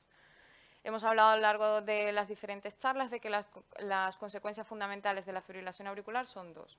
Uno, los eventos arrítmicos que controlamos con estos fármacos y, en segundo lugar, los eventos tromboembólicos, que son los más graves, ¿vale? Ya se ha comentado los diferentes valores que componen la escala Chat-VASc y qué es lo que vemos, que sabemos que conforme aumenta la puntuación de la escala Chat-VASc, lo que aumenta es el riesgo de ictus. ¿Qué es lo que tenemos? Que en nuestra población prácticamente el 96% de la muestra tiene un riesgo intermedio alto. Es decir, que prácticamente la totalidad de nuestra muestra tendría que ir anticoagulada porque consideramos que tiene un riesgo aumentado de presentar un ictus o un evento embólico en el seguimiento. Se ha comentado ya también la escala Hasbled y existen también otras escalas que lo que valoran es el riesgo hemorrágico, pero no porque vaya a contraindicar la anticoagulación, sino porque son una serie de factores que en cierta forma son modificables y que a la hora de anticoagular a un paciente hemos de tener en cuenta para disminuir el riesgo de sangrado. Pues bien, el 40% de nuestra muestra tenía un riesgo de sangrado aumentado, con lo cual pues es población susceptible de intentar controlar de forma más estrecha estos factores para evitar eventos hemorrágicos. Con todo esto, pues, ¿qué analizamos? El tratamiento antitrombótico que estamos administrando en nuestro medio. Del total de 505 pacientes, vimos que el 28% de los pacientes no están anticoagulados. Recordemos el 96% previo que sí que tenía indicación de anticoagulación. Es un número bastante alto, pero que si nos vemos reflejados junto a otros estudios que se han hecho tanto a nivel nacional como a nivel internacional, las cifras se repiten. prácticamente el 30% de los pacientes con fibrilación auricular no valvular no están recibiendo tratamiento anticoagulante. El registro Garfield es un registro internacional, participan más de 35 países y la idea es incluir en torno a 50.000 pacientes. Lo que hacen es fundamentalmente ver el tratamiento antitrombótico que se esté realizando. Pues bien, si nos centramos en España, ¿qué es lo que vemos? Que los números se reproducen. Es decir, en España estamos anticoagulando al 75% de los pacientes con fibrilación auricular no valvular. Y si nos fijamos en el fármaco administrado, el lila corresponde con los antagonistas de la vitamina K. Vemos que predomina frente al uso de los anticoagulantes directos. ¿Qué pasa en nuestra muestra? ¿Qué pasa en nuestra población? Pues bien, se repite la cifra, el 72% de los pacientes sí que están anticoagulados. En una mínima proporción están con anticoagulantes directos y en su mayoría sí que están llevando el Sintrom.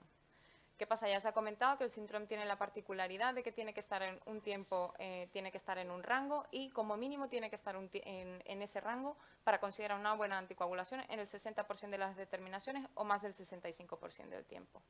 Cuando analizamos el grado de control en nuestro medio, ¿qué nos encontramos? Que apenas un poquitín más de la mitad de los pacientes están bien controlados.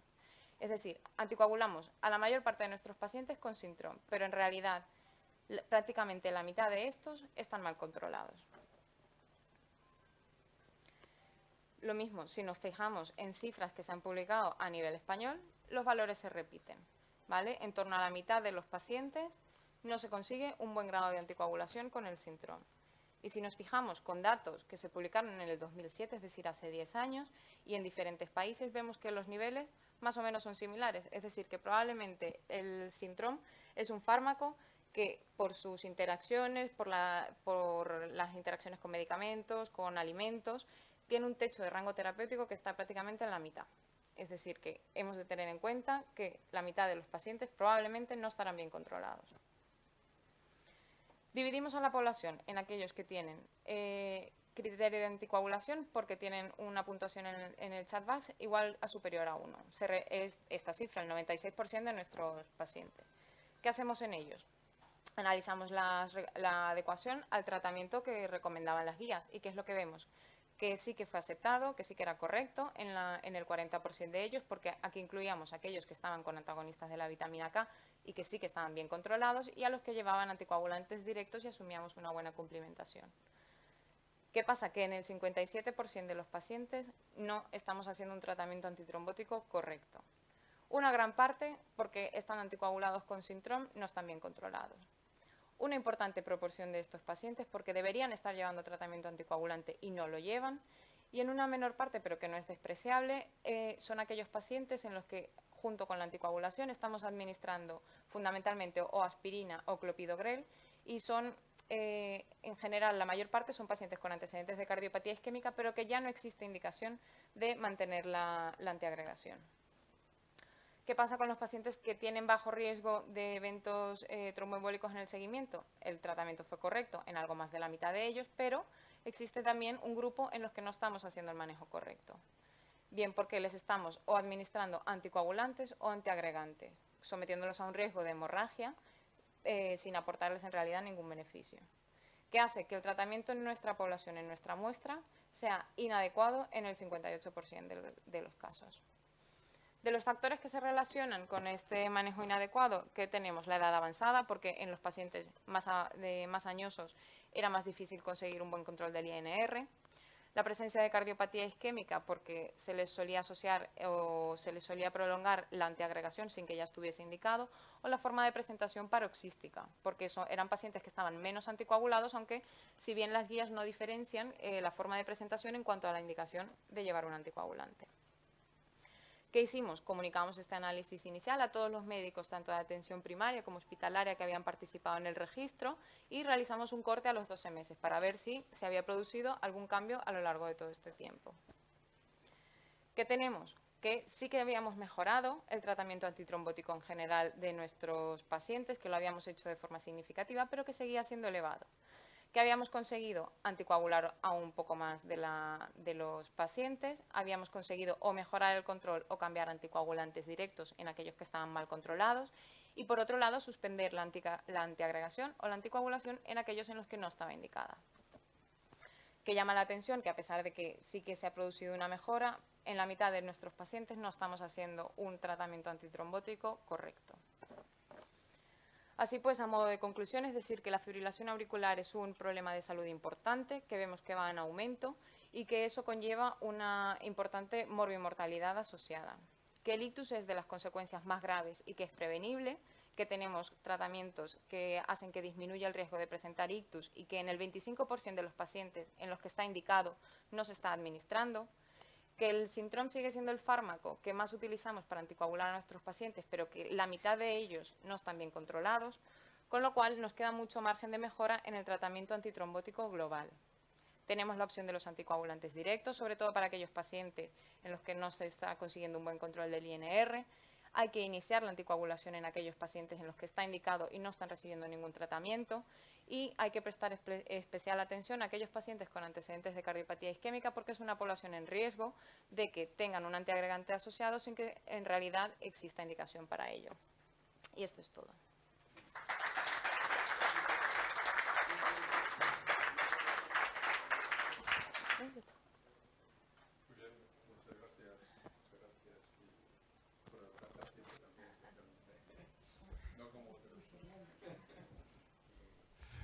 Bueno, nada, se abre un periodo de preguntas, si estáis interesados en comentar algo. Doctor Brines. El micrófono, no sé, el micrófono de...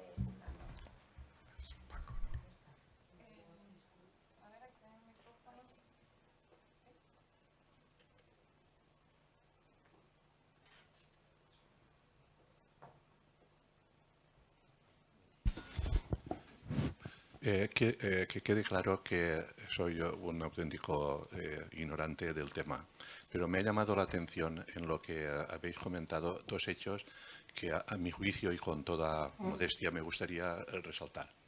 En primer lugar es que ninguno de los datos que habéis manejado, ninguno de los tres, habéis anotado como elemento de referencia la existencia de antecedentes familiares. No he visto ninguna de las gráficas, no he visto donde esto se reflejara. Y creo que es importante. Creo que es importante porque, por lo menos en pediatría, uno de los problemas que están realmente modificando la percepción que tenían sobre las arritmias son las alteraciones genéticas cuando hay alteraciones de los canales iónicos. El síndrome de Brugada, los Torsades de Pointes y todo esto. Creo que valdría la pena por cuanto es una referencia lejana, pero de lo que es el componente genético, El segundo aspecto, que es todo la segunda punta que querría hacer, que es toda una especulación, es que tal como se desarrolla una fibrilación auricular, los cuales factores que en sí inaparentes, es decir, que sin ningún tipo de relieve, a fuerza de reiteración van a dar lugar a unos fenómenos realmente dramáticos. Eso es un sistema caótico, puro. Eso es un sistema caótico. Es un sistema parecido al que, con sus leyes, exactamente igual que las que rigen los sistemas meteorológicos de predicción del tiempo. Y me gustaría saber, y me imagino que esa perspectiva de sistema caótico, el estudio matemático de las arritmias, fundamentalmente de las arritmias paroxísticas, no del desarrollo posterior en la forma persistente o en la forma permanente, sino en las fases iniciales. Es decir, cuando a partir de prácticamente nada se genera una gran disfunción, un gran trastorno funcional. Me imagino que habrá algún tipo de estudio y me gustaría conocer si esa perspectiva de sistema caótico se ha abordado. Gracias. Os felicito porque realmente a los que tenemos más de 75 años o más nos ha interesado muchísimo la charla y lo habéis hecho muy bien. Bueno, sobre los aspectos genéticos yo sí que los he mentado, lo he mentado, es decir, como una posibilidad, como un algo. Sí, sí, como un algo, digamos, como un factor no modificable, ¿no? Como que está ahí. De hecho, hay estudios de familias, de personas que tienen fibrilación auricular. Lo que pasa es que el manejo de estas personas tiene que ser extremadamente individualizado, porque, claro, un poco el conocimiento genético final probablemente nunca se va a obtener, pero sí que haciendo un estudio electrofisiológico sí que se puede saber si en las fases paroxísticas, en las fases iniciales, sí que se va a poder saber si realmente tienen la posibilidad de efectuar una ablación en un momento dado. Y luego, pues bueno, pues si no se puede, es un poco utilizar el tratamiento convencional o el tratamiento antiarrítmico en función de la presentación de los datos. Pero es verdad que hay familias con fibrilación auricular. Incluso hay estudios poblacionales, vamos, con estudios de estos de Genome Wide Association, en los que bueno, se van detectando determinados polimorfismos que se asocian a mayor riesgo. Y también hay algún estudio en el cual determinados polimorfismos pues se asocian a un peor resultado, por ejemplo, de la ablación. O sea que todo esto nos irá proporcionando información no solo para ver el riesgo de una persona, sino también para ver si determinado tratamiento va a ser eficaz o no, con lo cual se debe plantear otro. Y bueno, pues ya irá llegando, pero hay bastantes estudios en esa dirección. Y luego lo del esto caótico, bueno, hay estudios en cuanto a los mecanismos electrofisiológicos y estudios en cuanto a por qué aparecen en determinados momentos evolutivos, ¿no? de la persona. Y aquí quiero recordar una vez más a López Merino, que muchas veces nos planteaba estudios de ese tipo, o sea, de por qué determinadas arritmias aparecían en forma de, en inglés se llama clusters, o sea, de brotes. Y bueno, ahí hay mucho por hacer. Y desde luego en el terreno ya puramente electrofisiológico se sigue discutiendo. Vuelvo a citar a Jalife, que vendrá el día 5 de julio, los mecanismos, y hay unos que son más deterministas y otros que son más pensando en mecanismos más caóticos, ¿no? Y esto hay mucho por hacer todavía. Realmente nos queda mucho por saber. Todavía no sabemos el mecanismo exacto de la fibrilación auricular, ni si siempre es el mismo mecanismo, ni... No sé si Vicente quería... Tú también, Carlos, perdona. Bueno, Vicente Mora del Hospital Peset. Bueno, primero quería felicitaros a los tres, sinceramente, por cada una de vuestras intervenciones. Me han parecido muy interesantes. Y luego quería ver vuestra opinión, vuestra opinión acerca de la clasificación del CHAS-VASC-1, ¿no? Es decir, es un tema controvertido sobre todo entre las sociedades americanas y europeas de qué hacer con ello. Quisiera saber vuestra opinión si todos los factores que participan en el score del CHAS-VASC-1 en vuestra opinión, tienen el mismo riesgo trombótico, ¿no? Es decir, afortunadamente no afecta a más del 4% de la población el CHAS-VASC-1, pero bueno, tampoco es desdeñable la proporción, ¿no? Entonces, claro, aparentemente a priori no tiene por qué tener el mismo peso en cuanto al riesgo de ictus, una hipertensión o una diabetes que no ha dado lugar a ninguna cardiopatía, que, por ejemplo, una insuficiencia cardíaca, y los tres puntúan lo mismo, ¿no? Yo sí que creo que quizás en el score se pueda echar de menos la participación de un parámetro ecocardiográfico, como puede ser quizás el diámetro o los volúmenes de aurícula izquierda, que incluso en este tipo de entidades que potencialmente pueden producir un tipo de miocardiopatía, miocardiopatía por hipertensión, miocardiopatía por diabetes, y no están contemplados, ¿no? Ejemplo, pues alguien menor de 65 años que sea un maratoniano y que es un hipertenso que está bien tratado, bueno, pues un CHAS-VASC-1, ¿no? No es lo mismo una persona menor de 65 años que el único factor de riesgo tenga una miocardiopatía dilatada, ¿no? Entonces, no sé cuál es vuestra opinión, si pensáis que se le puede otorgar el mismo peso a todos los factores del CHAS. Y luego, una segunda pregunta que tenía alrededor del CHAS-1 es, independientemente de que ya todas las guías recomiendan que los anticoagulantes directos deberían de ser de primera indicación sobre las antivitaminas K, si en esta población de CHAS-1, si uno se decide por anticoagular, tiene que ser o con un anticoagulante directo o con nada. Porque el riesgo del sintrón supera al de los anticoagulantes directos en estas personas con un escaso riesgo trombótico, ¿no?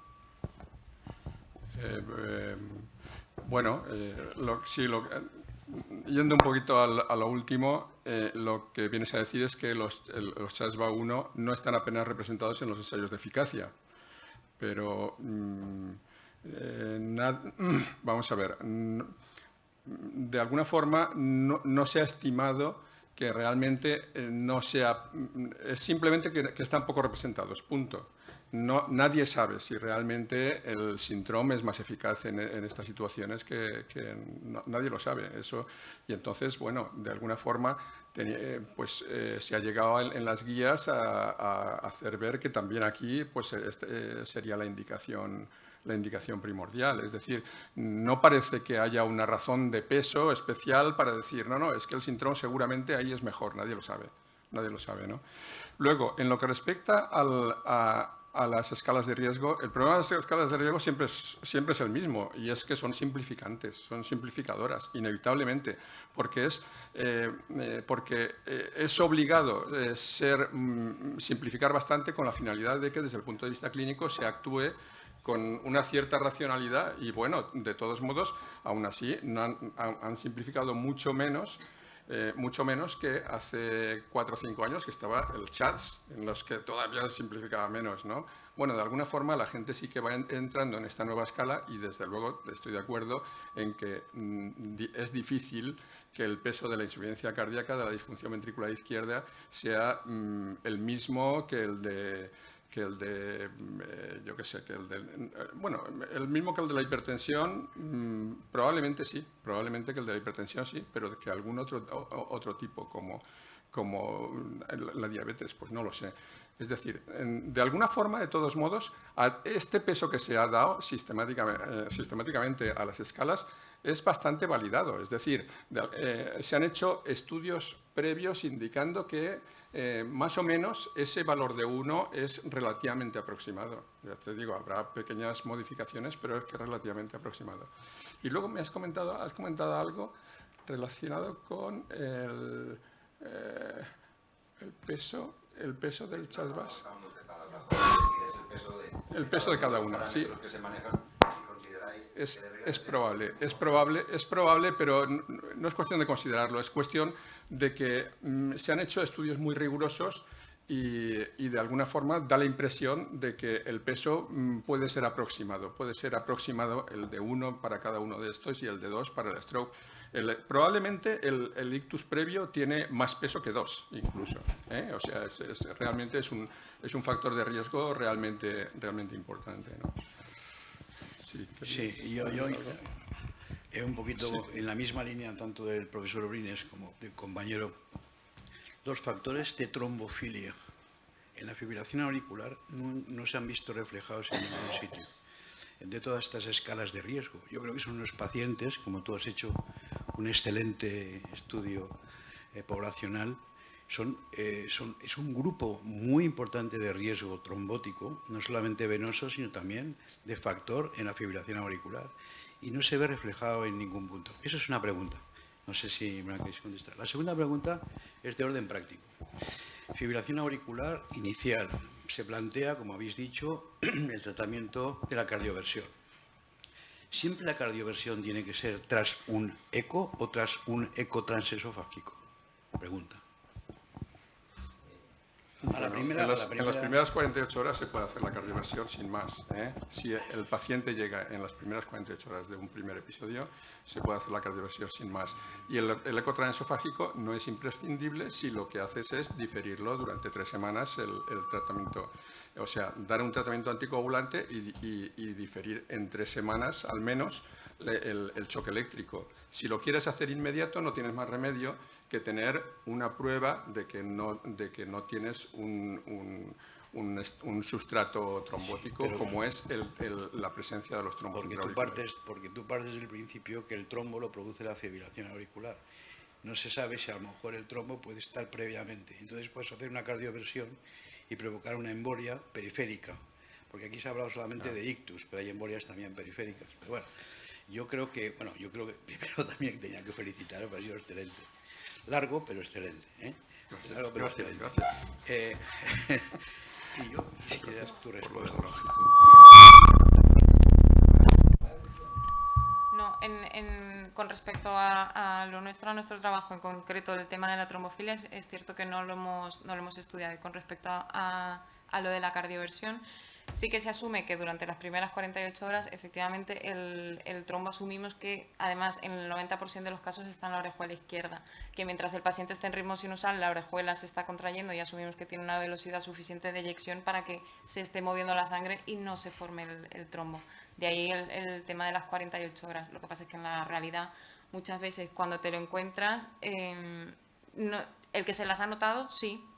El que se las ha notado porque hace 2 horas empecé con las palpitaciones, pero luego es verdad que hay uno que, bueno, pues parece que me canso, con lo cual al final muchas veces lo que hacemos es diferir la cardioversión, pero la tanto farmacológica como la eléctrica, porque es verdad que la eléctrica es más inmediata, pero a veces se pierde la idea de que la cardioversión farmacológica es lo mismo.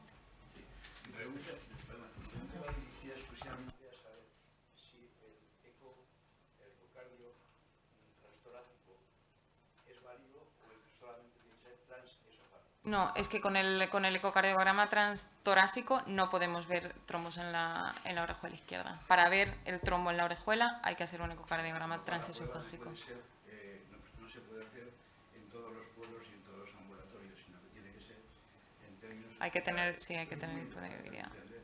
Porque claro, permite un tratamiento condicional. Quería decir respecto a ese particular que las cosas, lo que sí que están apuntando es, se están haciendo estudios, tanto en cardioversión precoz como en cardioversión diferida, de usar una o dos dosis de anticoagulante antes de la cardioversión. Y parece ser que sí que están apuntando bastante que, independientemente de que si tú no puedes hacer una...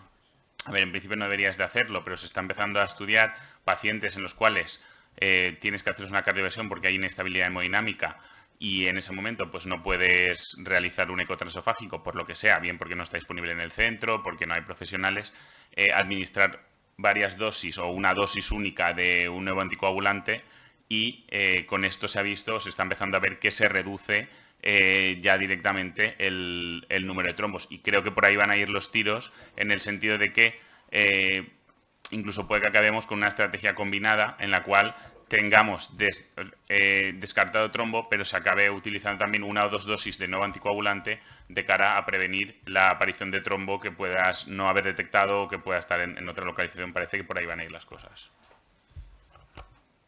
Bueno, respecto a la trombofilia, requiere un tratamiento especial, es decir, individualizado, muy individualizado. Es en personas que tengan la trombofilia, pues bueno, se ha de diagnosticar, y a lo mejor el tratamiento va a ser distinto de unas personas a otras. Solo quería hacer un comentario sobre el decepcionante situación en la que estamos en nuestro entorno, ¿no? Y de todos modos, vamos, no me parece mal. No, me parece que realmente es una foto bastante realista, ¿no? Bastante realista. Pero un problema que se ha venido teniendo mucho tiempo y que sigue todavía ahí y además que está demostrado también en los registros, es el hecho de que cuanto mayor es la persona, menos tratamiento anticoagulante tiene. Más se le está dando aspirinita. Más se le está dando aspirina, cuando realmente en este momento se sabe que la aspirina no sirve para nada, absolutamente no controla absolutamente nada. Y sin embargo, el miedo a anticoagular a la persona de edad avanzada, incluso con fragilidad. cuando absolutamente todos los estudios indican que en esas personas la relación riesgo-beneficio va muy, muy a favor del beneficio siempre. Pues, si no hay más intervenciones, nos ha comido la hora, por eso yo les pido tanto a los ponentes que no se alarguen, porque luego creo que el debate es muy interesante. Y no lo digo solo por ti. Aquí la que mejor se ha portado ha sido Daniela, con diferencia. Como siempre. Exacto, mujer y joven. Las dos cosas.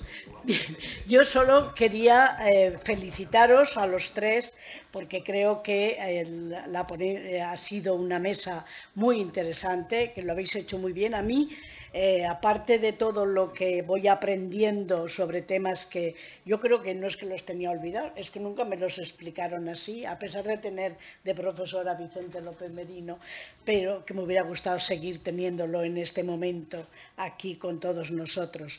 Pero me ha impactado mucho la poca impacto que ha tenido el programa que habéis hecho tan estupendo, que luego lo habéis pasado a los médicos de primaria, y el feedback no ha sido demasiado bueno, porque ha bajado, si no recuerdo mal, de un 58% a un 51% del tratamiento adecuado. Por lo tanto, a mí eso me parece que después de todo el esfuerzo es para considerar, y que habrá que ver cómo podrían trabajos de esos después implementarse en la realidad con ayuda de la administración, con ayuda de todos los sanitarios.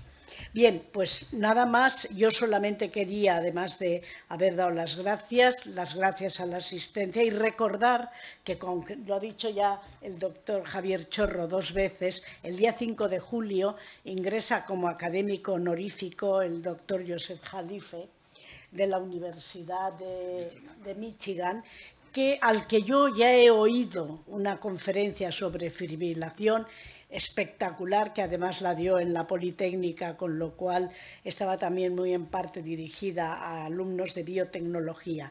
El título, que yo le dejé a él libertad para el título, y su título es Adiposis, inflamación, otra vez la inflamación y envejecimiento, las 3 amenazas de la fibrilación auricular. Entonces, el día 5 de julio lo tendremos aquí, y espero que en ISBACOR, por favor, Víctor, hacer también difusión del tema, para que nos va a impartir esa conferencia a las 12:30, el día 5 de julio, aquí mismo. Creo que puede ser un gran complemento a la mesa de hoy, y además creo que es un tema muy importante de alguien que en estos momentos es una autoridad, es un electrofisiólogo muy importante en el campo de la cardiología. Pues nada, muchas gracias a todos, y que vayan todos a comer tranquilamente, que ya es hora. Muchas gracias.